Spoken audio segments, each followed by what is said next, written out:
Okay, I want to show a little bit about working with Google Documents. And so let's take a look here. I'm going to open up this file right here, U.S. History Chapter 6 document. Now when I open this up, this is pretty much what it would look like if I share this document with. This is what I will typically do at the start of a unit or a chapter, is I will share the study guide for it with you. But when I share it with you, I don't give you I don't give you editing privileges.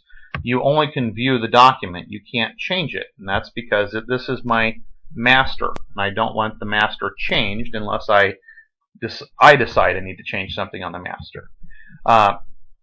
So in order for you to be able to change it, you need to have ownership of the document. And the way you're going to be able to do that is by making a copy.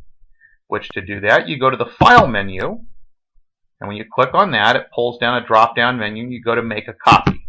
Now what I would like you to do is, you can see it pulls up this window, and it says Enter a new document name. Now by default, it says Copy of and then lists the document title, which in this case, the original document title is U.S. History Chapter 6. Well, I want the document title to include your name. So what I want you to do is just highlight the text that says Copy of. And in that spot, I want you to put your last name, whatever your last name is, and your first initial. Okay? Leave everything else the same.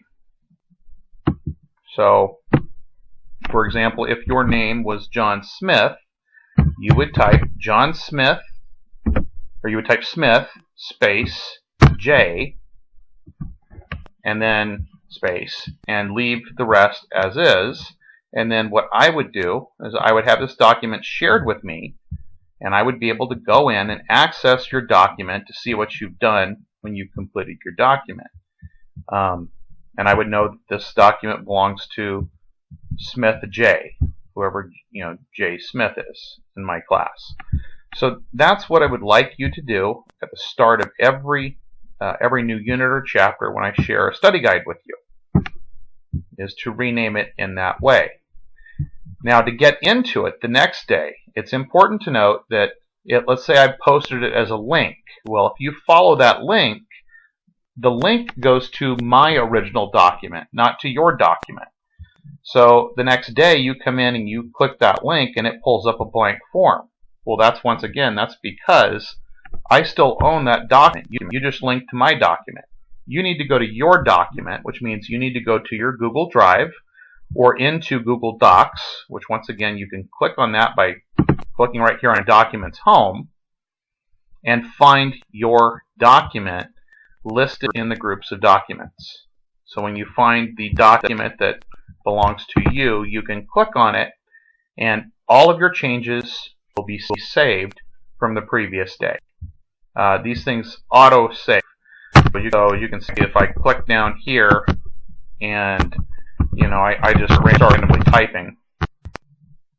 Not that makes any sense what I just typed, but whatever I type here, it will stay here. It's saved automatically. So I can close this document. Now, I'm going to go back in. I'm going to reopen this document here.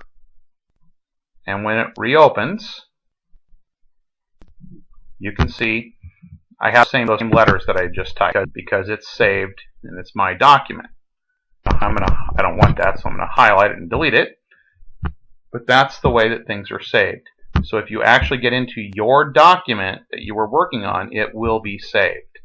The next step is to share it. And to share it, you go to Share Settings. And I want you to share it specifically with me, so you will come down here and type my email address. And of course, if you have a different teacher, you probably want to type that teacher's email address, because I don't really want to receive your documents for other classes. But you'll click Invite People and click Send, and it will send it to